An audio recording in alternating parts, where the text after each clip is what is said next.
Hey movie buffs, I hope you're having a good day. Indiana Jones is back with Indiana Jones and the Dial of Destiny arriving in theatres this week. And did you guys know that Indy almost appeared in many other movies through the years? And some of the ideas were great, some of them were quite frankly insane.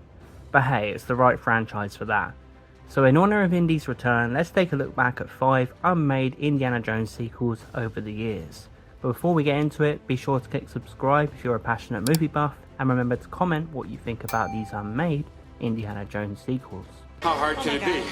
Indiana Jones and the Lost World. Yeah, you heard right. We almost got Indy versus a T-Rex. This idea was proposed for the third Indy movie, with Spielberg looking to take a more family-friendly and fantastical approach after some of the darkness in Temple of Doom. This film was suggested to start with our hero riding a motorcycle across the Great Wall of China before discovering a hidden valley populated by, yes, dinosaurs. I don't know about you, but I'd be completely down for this crazy idea. The film was conceived as a prequel to the first movie and would include not only Marion but also her father, who is mentioned in Raiders of the Lost Ark. The Chinese government were the ones who brought the hammer down on this project, refusing to let them film in the country, and so Indy's version of Jurassic Park was sadly thrown into Hollywood's rubbish bin. Son of a bitch. Indiana Jones and the Castle of Blood. After the mixed reception to Temple of Doom, largely due to its darker tone and violent imagery, Spielberg desired to go back to the spirit of Raiders of the Lost Ark, while his friend, good old George Lucas, was keen to keep things dark. Lucas put forth a suggestion for an indie adventure set in a haunted mansion, and he hired Diane Thomas, who wrote Romancing the Stone, to pen this more horror-focused entry. This script ground to a halt fairly quickly, although a lot of it supposedly ended up in another proposed indie film, Indiana Jones and the Monkey King, with both scripts including an opening sequence set in Scotland with Indy poking around a haunted castle. It was Spielberg who indeed squashed this idea, believing the film would be too dark and too similar to Poltergeist, his iconic horror adventure film. It was probably for the best we never got to see this idea, as it just sounds a little weird and not very suited for Indiana Jones. Unless the Ghostbusters turned up in it, of course. Indy and the Ghostbusters working together, well, that's another story. I'd be completely down for that. I don't know, I'm making this up as I go.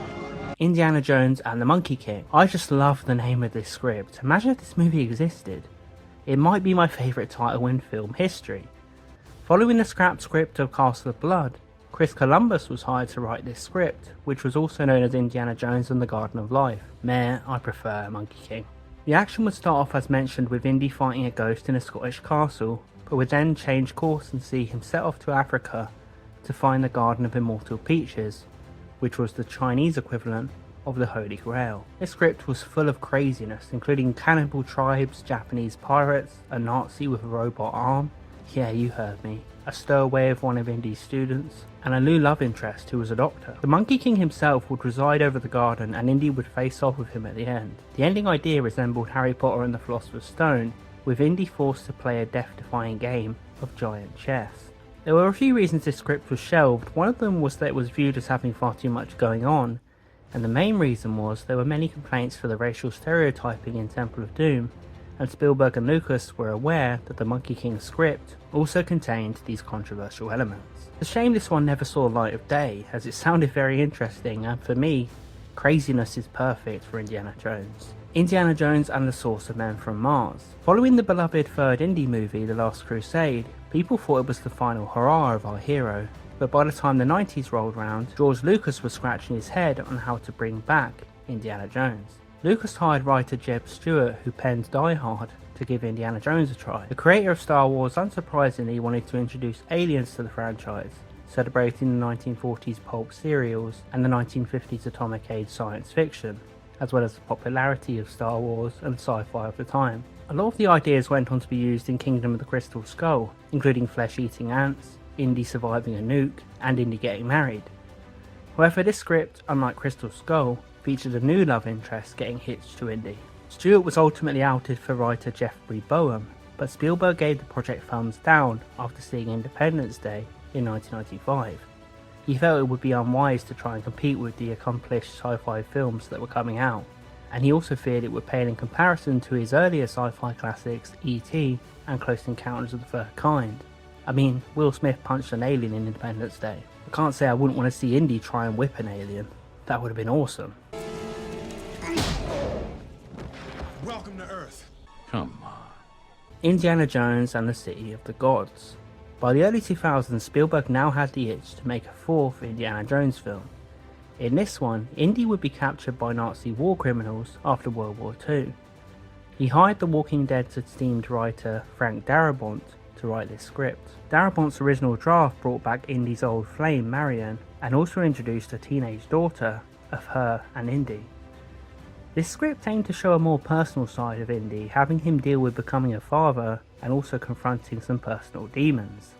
However, this project was almost instantly rejected, with Spielberg getting cold feet over including Nazis after directing Schindler's List.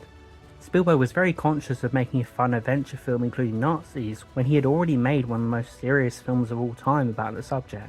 George Lucas also wasn't keen, as instead of going personal, he wanted to go big with the fourth film and talked about having everything heightened. And of course, we eventually got a pretty goofy film with Kingdom of the Crystal Skull. It's a shame we've never really had a more serious and measured indie movie. Perhaps Dial of Destiny will serve that purpose. We shall see very soon. Well, movie buffs, it's over to you. What do you think about these ideas? Would they have made good movies? Are you looking forward to the Dial of Destiny? Let me know in the comments below, and I'm sure I'll be giving my thoughts on the new film soon as well. Thanks for watching, and I'll see you guys next time.